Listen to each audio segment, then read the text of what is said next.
hives. Oh my. Oh my. Well, we know kind of why the title. Because, you know, here we are midway through November and it's approaching. Thanksgiving's approaching. And usually by this time of the year, we have experienced great amounts of change. We have the seasonal changes from summer to autumn. And we have the time changes from daylight savings time to Pacific Standard Time. And we have the transition of my beloved and our founding co-pastor, Reverend Louis. Now all of these are transitions of their own. Well, the transitions named Mother Nature and Father Time occur every season, every year. They are constant. We're used to them. We expect them. We are familiar with those changes that we see out in the world. And I, for one, I readily accept those two changes, the season and the time, as a normal pattern of the human experience. However, when one of our loved and cherished souls changes, evolves, or transitions, it doesn't feel like a normal pattern, does it? And yet it is. What is so profound from my experience is how deeply this third change is felt. How deeply we all feel. And to me, it's an expression of, for all of us, of loving deeply. Some, I don't know, there's no one here, but some don't have that gift of being able to feel deeply. Well, I'm bearing witness to this transition with emotions that are very, very primal and sound. And they have shown up many times very unexpectedly. But I let them show up because that is what we are called to do in life and in this teaching, is be aware and into what's happening for us and through us. And what I'm recognizing in those moments and as those emotions is the depth of love and the breadth of life and the gift I have received. It is in those moments and as those emotions where I am fully present with who I am, as a spiritual being that I am. It is in that divine space of awareness that I remember the peace and the joy and the goodness and the beauty of life. This is the space that we call in this teaching, it's the space in mind and consciousness where I know that I am, and you are as well, supported and saved in the greater truth of God's oneness. It is in those moments I know that I am in love as this life, where I am grateful for everything that has come before this current and most present moment. That's a hard one for all of us, I think, at times. To be grateful for everything, every experience, everything that has come up till now.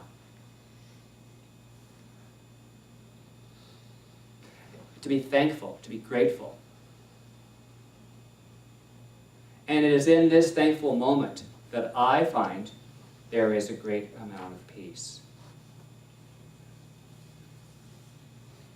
It feels good when we are able to be in this aspect of mind that we call peace, isn't it?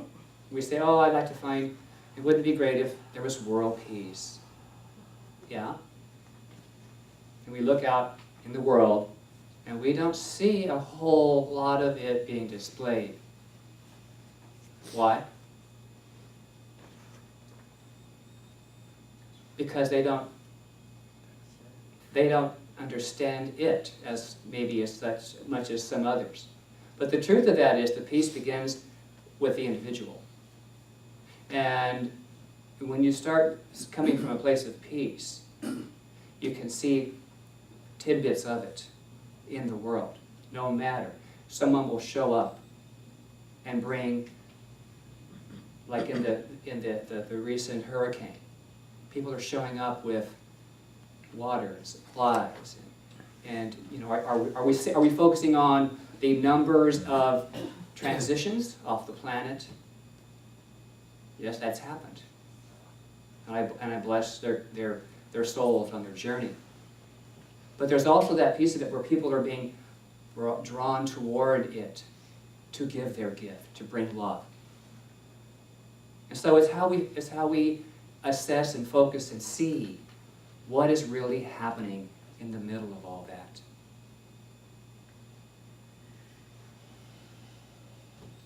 This idea of peace, you know, many of us want to hang on to it. I know I do.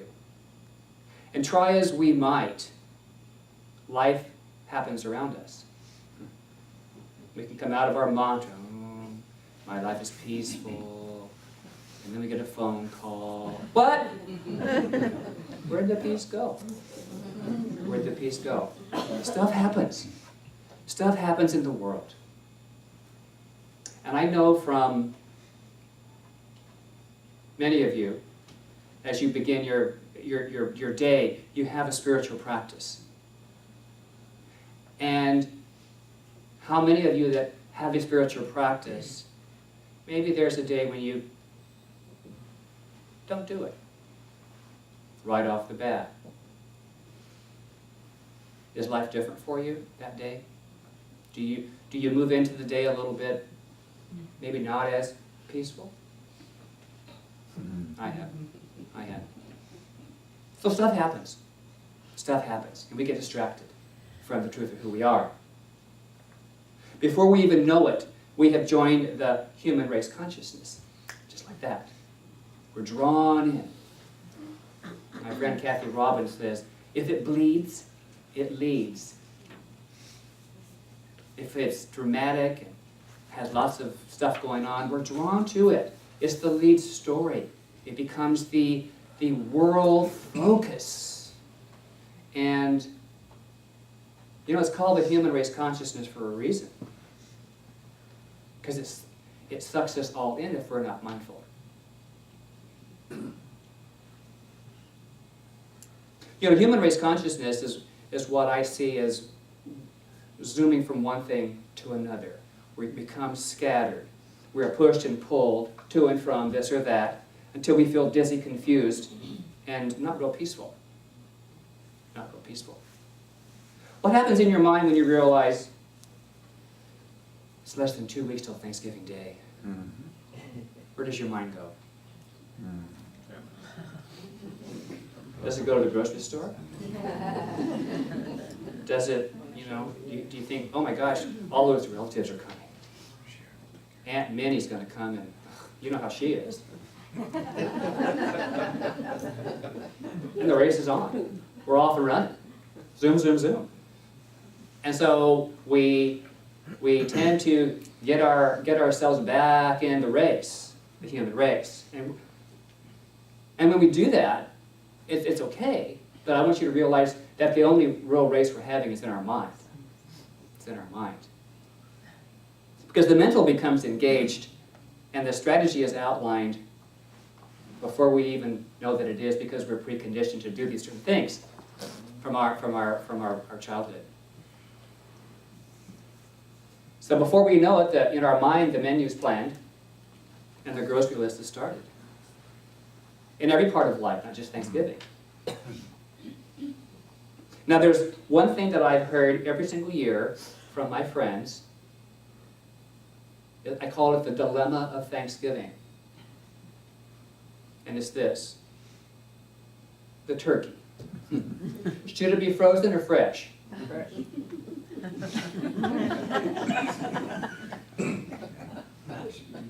Does it matter? Yes. No. So, dilemmas. The push and pull of expectations in the world. As simple as, what kind of turkey should we have? So my title, Turkey and Dressing and Pies Oh My, seems an appropriate descriptive of the energy around this holiday. You know, in the Wizard of Oz, it was, you know, lions and tigers and bears, oh my. And that was dealing with the fears of the mind, you know, what's going to happen along the path. But I'm turning this around. This is the turkey, the dressing, and pies, oh my, is my contribution to the abundance of the season. And this is my affirmation that I'd like us to first hear and then repeat together. There's an abundance of good choices in this life. Can we say that? There's an abundance of good choices in this life. Do you believe that? Yes. I do too. I do too. There are so many great choices. And yet, because of those choices, they can make us feel uncertain. There's so many choices. We can feel disconnected many times, or find ourselves running in circles in an effort to get things under control. I've been doing that lately. Why am I doing this? Jeepers. And then I find something that's very important in my process now. The term whirling dervish comes to mind.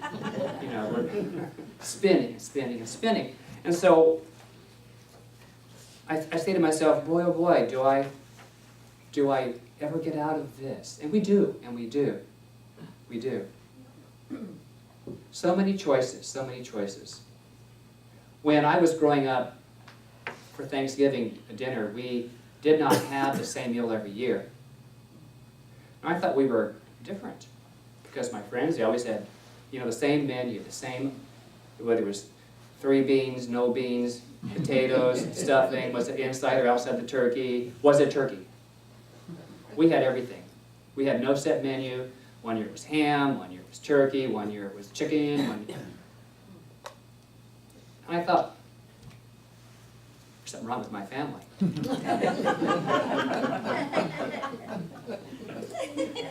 Well, since that time, I'm glad we had different things, because I'm not locked into a certain menu.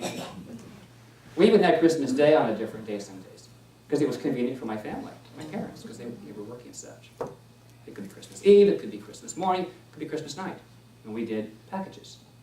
So I'm very flexible with holidays. Thank goodness. Thank goodness for me. And so I looked for a statement in Science of Mind that would help me to get through this whirling dervish kind of sense. And we'll all be in that from time to time in life. So this works for me, and I'll share with you now. Through the prism of God's love, I recognize the oneness of God and humankind. I have perfect vision right now to see through it. I have perfect vision right now. In other words, don't deny what is occurring, because it's occurring. It's happening before our very eyes. Rather, it affirms the truth behind that occurrence. That behind that there is this perfect sense of my ability to see through that smokescreen, through that dervishness. Is that a word? Oh, it is now, I guess. Dervishness. It allows the possibility of seeing through the illusions and thus being more conscious of the presence of God, of good, of love.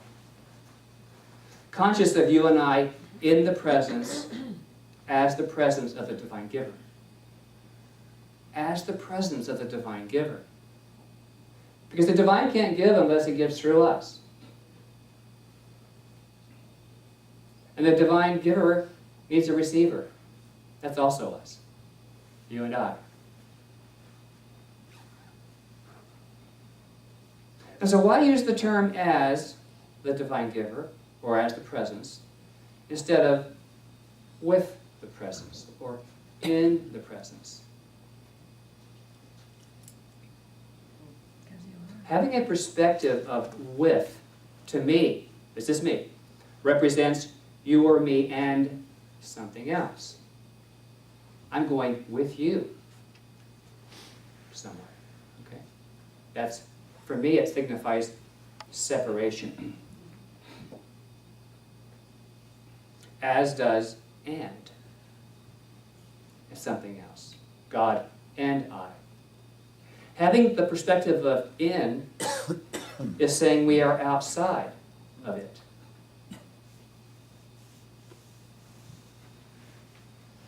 That somehow we have arrived here separate from God, and that there is something for us to do to get in.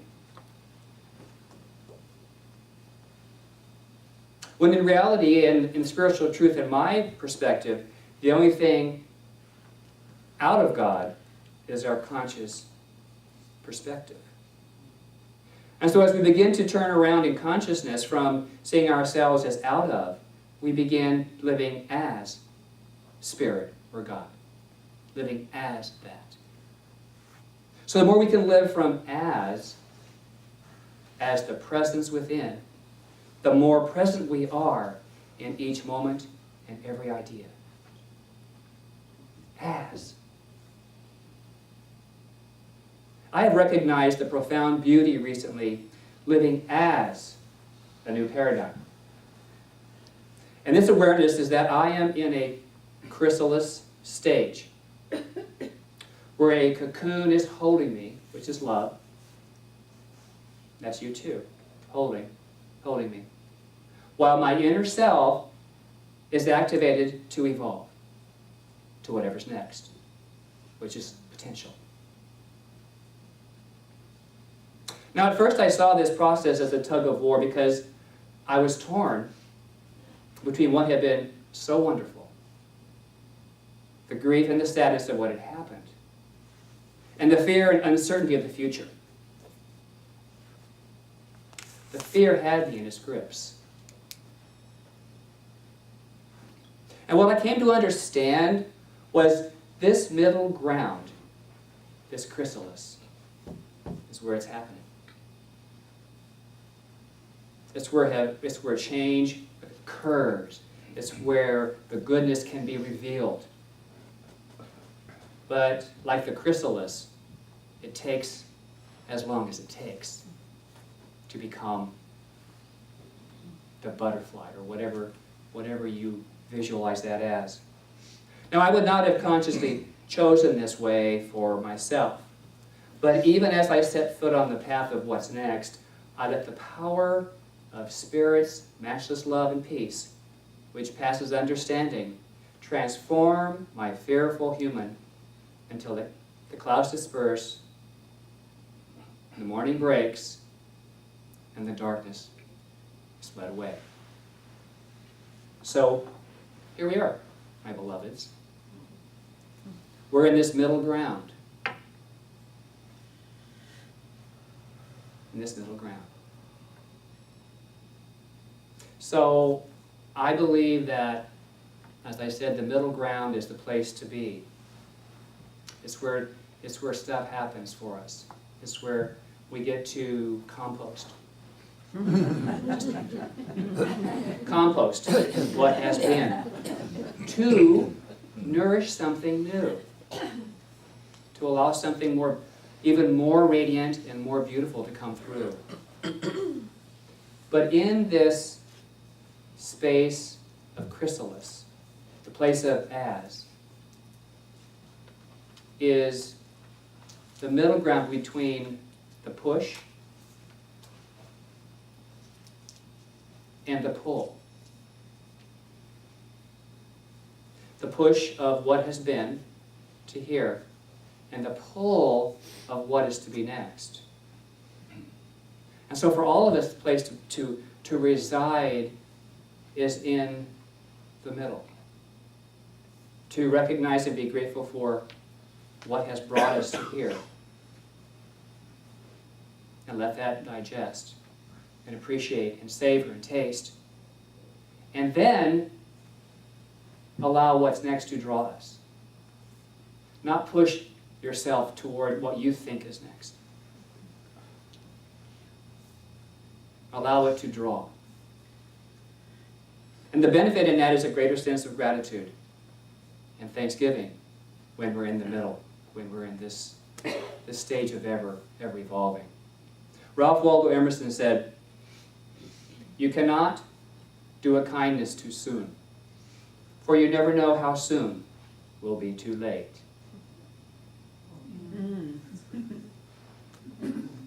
You cannot do a kindness too soon, for you never know how soon will be too late. So lift your awareness of truth in your lives and see this life as the gift that it is. Will this Thanksgiving be from a feeling of turkey and dressing and pies, oh my, or, oh boy, turkey and dressing and lots of pies? So change your mind and change your life through this idea. Ram Dass tells us, we ourselves are the basic instruments for transformation. We ourselves are the basic instruments for transformation. Those forms of the formless that allow pure wisdom to pour forth. So we as life are forever moving forward through the changes that happen within us. Let us be thankful for them all along the way. All along the way. Gratitude is vital to our peace of mind, our body, and our soul. So as I near completion, I share with you these words, and I'd like you to close your eyes and just take them in, please. God is all there is. God is all there is. You and I are gifted individualizations as spirit. Live. Live.